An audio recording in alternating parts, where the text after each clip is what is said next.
Listen carefully. Your intelligence is not the problem. Your skills are not the problem. Your background is not the problem. Your reactions are. And until you fix that, your relationships will quietly collapse, one misunderstanding at a time. This isn't motivation. This is calibration. Because emotional intelligence is not about being nice.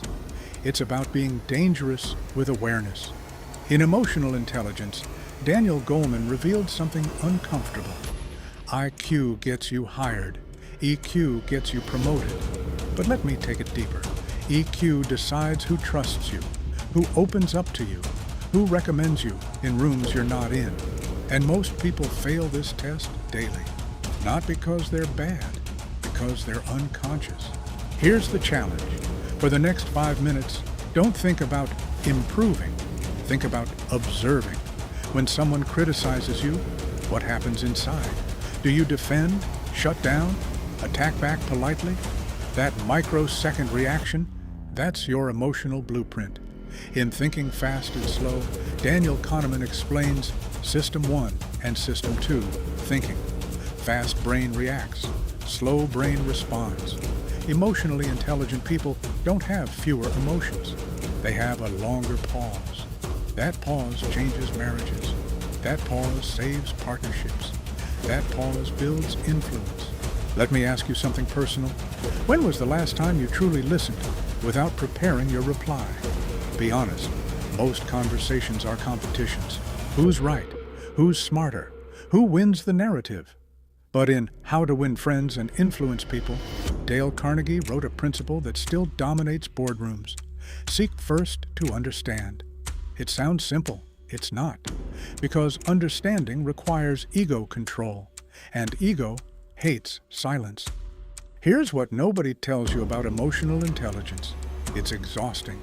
You must manage your tone when you're tired, your facial expression when you're irritated, your words when you're triggered. But here's the reward.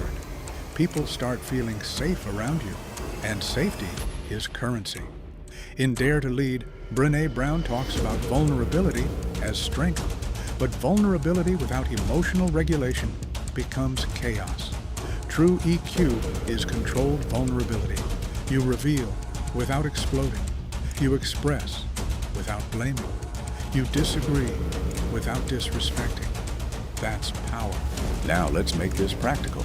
3 rules apply today. Rule 1, name the emotion. Instead of saying, "You made me angry," say, "I felt overlooked in that moment." See the difference? Ownership changes energy. Rule 2, ask one clarifying question before reacting. What did you mean by that? Simple, but it prevents 70% of conflicts. Rule 3, separate intent from impact. Most people didn't intend to hurt you, but the impact still matters. Emotionally intelligent people address impact without attacking character. Here's the uncomfortable truth. Your career growth will plateau at the level of your emotional maturity.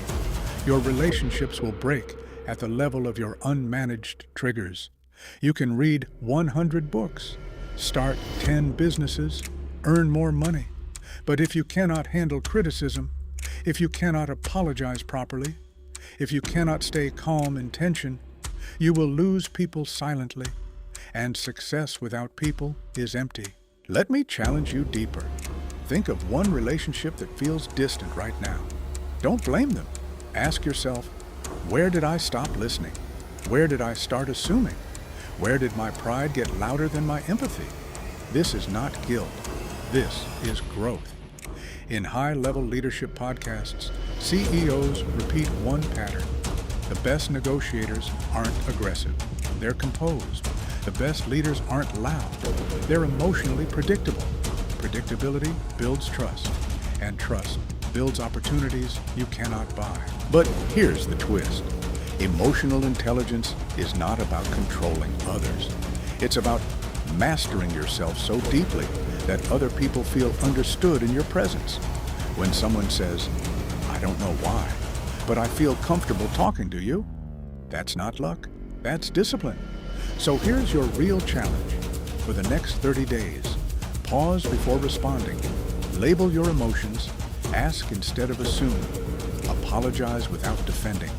Listen without interrupting. Not because it sounds good, because it compounds, like interest. Small emotional upgrades create massive relational returns. And if this feels like I'm talking directly to you, it's because I am. You don't struggle with intelligence. You struggle with unprocessed emotion.